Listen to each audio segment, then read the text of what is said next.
Good morning and welcome back, ladies, gents and Pikachus, to another analysis and breakdown of the Quran of the Muslims. Yes, we'll be back once again breaking this thing down verse by verse into factual, logical statements in English so that you and I can understand who or what is Allah. What does he mean by the contents of his book here? And more importantly for us, as non-believers, how is that going to affect our lives in the world today? So as I always do before I start, I'm going to tell you now, if you wish to fact check any of the things I'm going to say or have any doubts over my factual accuracy, please first buy, translate and read one of these. An Arabic only Quran, which is the only true, accurate Allah's word, because he says himself he only speaks in Arabic. Any other translation or interpretive work is the work of Satan. That's what Allah says in the Quran of the Muslims. So read this if you want to fact check me, and I hope that you do, because once you've done so, you'll recognise every single word I'm about to say to you now is 100% true and accurate of the words of Allah and what Muslims believe today. So, let's carry on where we left off. If you've been watching the series, which I hope you have been, you've been keeping up with things, you'll remember we are partway through the book Al-Nisa, which is the book of women and children. We went through the jihad bit, the jihad training bit, where they indoctrinate, brainwash the children. Then we went through a little bit more contextual information about the punishments laid on the weaklings and the women, and then also by extension everybody else and the children if they don't obey only Allah. So, with that in mind, let's carry on where we left off with verse 133. Allah's wisdom has no end. If he willed it, he would destroy all people and replace them all anew. Allah is almighty and must be obeyed. End of verse. So, a good start. But if we break it down, it ain't so good as it sounds, because what he's saying here is Allah's wisdom has no end. If he willed it, he would destroy all people and replace them anew. So what he's saying here in relation to the last bit in the last episode, where there were many questions cooked up in the mind of the Muslim child who he's not allowed to say, because of the absolute nonsense that Allah is presenting to him as ultimate divine truth, just to make sure those questions go unanswered and actually are quelled in his mind and not thought of again, because that is willful disobedience, i.e. off the head you're dead, burn forever. Just to make sure that doesn't happen, Allah is telling you once again, Allah's wisdom has no end, you know nothing, he knows all, so you better just bow, obey, blindly follow. If you do not, the veiled threat, if he willed it, he would destroy all people and replace them anew. So he's saying you guys are expendable. If I wanted to, I could wipe you all out and just create a load of new people. So you better obey me, is what that means. Allah is almighty and must be obeyed, is the end of the verse. So we know if we break it down, this is Allah reasserting his dominance over the slaves he has made in his Muslims. And the veiled threat is, O Muslims, especially O Muslim children, who is being told this by the mother, you better do what you're told, because Allah's wisdom has no end. If he wanted to, he could just wipe out everyone, make a load of new people, wouldn't even remember you lot, you'd be dead forever and forgotten. So, remember, Allah is almighty and must be obeyed in every way at all times by this. Not in context, at all times. Every word of this. Or you're an infidel, off with the head, you're dead, burning in hell forever. Nobody will remember that you were even a thing. That's Allah's great mercy. And we move on. 134. And whoever did desire the rewards of earthly things will have it not. Allah alone has the rewards of this world and of the hereafter. Do not forget, Allah was hearing and seeing all. Another veiled threat in addition to the last one. So if we break it down, what this means and what Allah is actually saying here to his Muslim children through the mother. And whoever did desire the rewards of earthly things, i.e. a good family, friends and a happy life, money, a career, aspirations, a loving family, these are all earthly things. Wealth is an earthly thing. Education is an earthly thing. Everything outside of this, martyring yourself and arriving in paradise and getting your 72 virgins, that's what he's really motioning towards here. Anything apart from that is earthly things. And if you want those earthly things, you are bad. You will have it not. Allah alone has the rewards of this world. So what he's saying there is all the wealth in the world belongs to Allah. Relationships, aspirations, education, technology, earthly things, nope, they belong to Allah. They're not for you, O Muslim child, says the mother. and the hereafter. So even the 72 virgins and the stuff you're going to earn if you do the jihad and turn to a martyr, that also belongs to Allah. You won't get it if you don't worship me enough and obey my commands, says Allah in the book. Then he finishes off the verse by saying, do not forget, Allah was hearing and seeing all.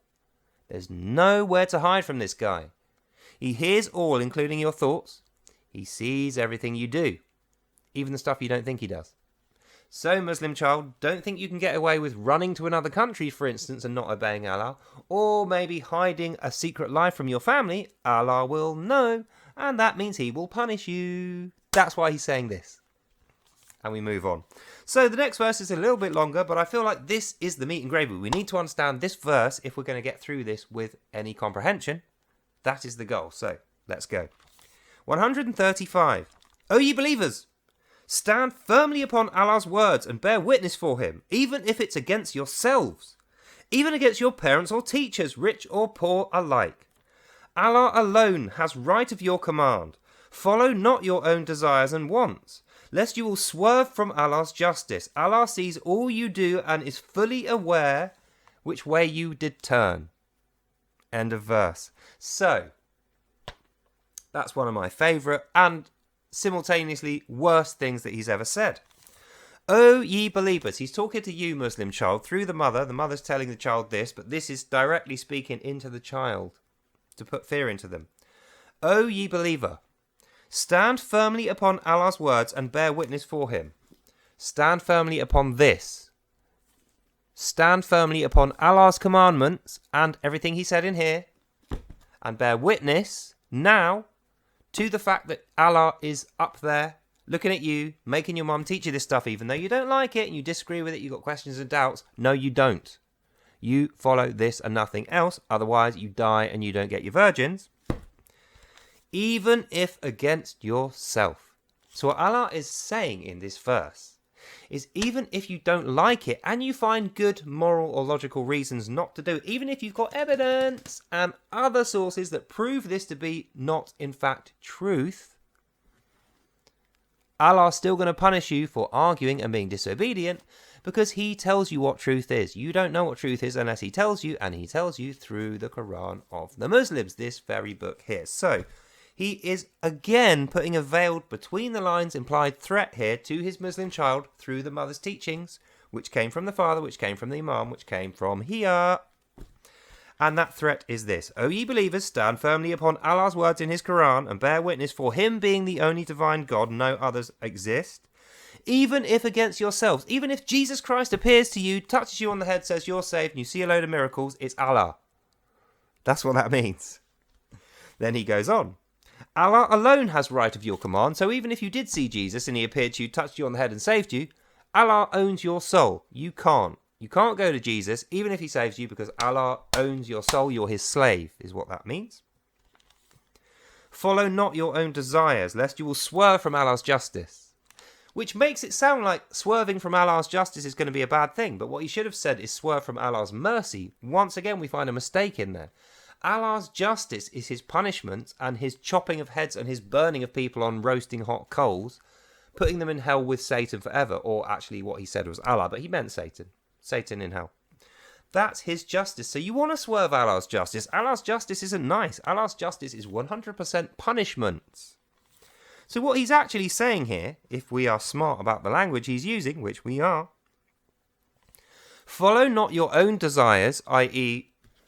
to ignore this and have your questions answered with truth, rather than blindly obeying a bunch of stuff you don't want, going to kill strangers in a foreign land that you don't want, doing the jihad for some ridiculous reason you don't want, idolizing the 72 virgins in the hereafter that you don't really care about because you could probably get them here if you weren't bound by this, and doing the jihad. Or you will swerve from justice, which you want to do. You want to swerve into mercy, away from justice, because they're opposite ends of the scale. Justice is what you give to bad people when they deserve justice. Then they can be just, then you don't need the is bit. Mercy is what you want if you're good. So, What Allah is saying here is whether it's good or bad, if Allah tells you to do it, you flipping well do it. Otherwise, off with your head, you're dead. But he's made a mistake, because if you're swerving his justice, the bit is part of his justice. So if you swerve away from justice and Jesus Christ has saved you, then you don't need to worry about this, which is why he says in the very next line, Allah sees all you do and was fully aware of where you did turn. Very interesting how he says turn. Almost like you're turning away from him towards somebody else. But he said no other God exists, and Jesus of Allah isn't actually Jesus of Nazareth. So Jesus of Allah is just a normal guy that lived and died and dead. He can't save you. Not Jesus of Nazareth, who can save you and lives even still. That's the reason he's saying this. He's slyly saying, don't be a Christian because Jesus ain't going to save you from me. I will terrorize you after death and before if you don't do this. And that's what that verse means. Then we move to 136. O ye believers! Once again, he is talking directly to the soul of the Muslim child through the mother. O ye believers! Believe Allah and Muhammad in this very Quran, and the book of wisdom he sent down before. If you fail, by it you'll become an infidel. Believe only in Allah's words, promises, his end times genocidal prophecy, and all the other things he hath taught you, otherwise you have strayed far from him. End of verse.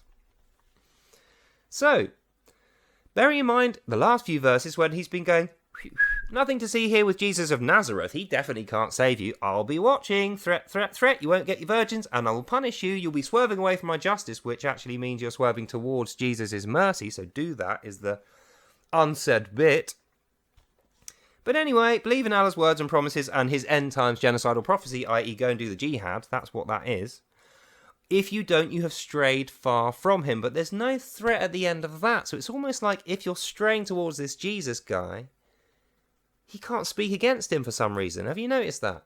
Whenever he speaks against Jesus, he has to call him Isa, which is Jesus, son of Allah. It's not Jesus of Nazareth. It's almost like he's terrified of Jesus, the real one. Which is why he doesn't want you turning towards him, but can't actually forward a threat like he has every other verse. And at the beginning of this page.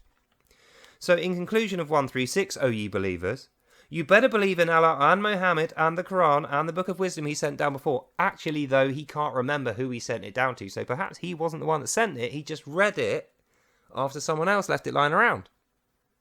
Because remember, he originally said, I gave the book of wisdom to Moses in the time of Moses, which he thinks is the 7th century, but actually really wasn't. Then later he says, no, I went back in time, gave it to Abraham and his sons. They had the book of wisdom, but they didn't. And he said they spoke Arabic, but Arabic's from 700 BC, so they didn't. They spoke Hebrew, so that's 2 mistakes. Then later he said, actually, no, I gave it to Jesus, son of Allah. Jesus, son of Allah had all these books, so they could revise them into the Quran. So I think what's happening here is Allah has remembered that Jesus Christ of Nazareth is a thing, and he's accidentally mentioned him here, so now he's got to do his correction thing, and that's what he's doing in 136. He's saying, believe Allah and Muhammad and the Quran and the book of wisdom which he sent down. Otherwise, you're failures and you'll become infidels by it.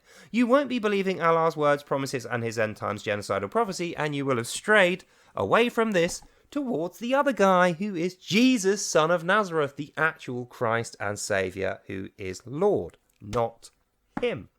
And we can tell that he's scared of him because he didn't put any threats afterwards, which is very unlikely for Allah and his mercy and wisdom, which always threatens everyone and is constantly angry.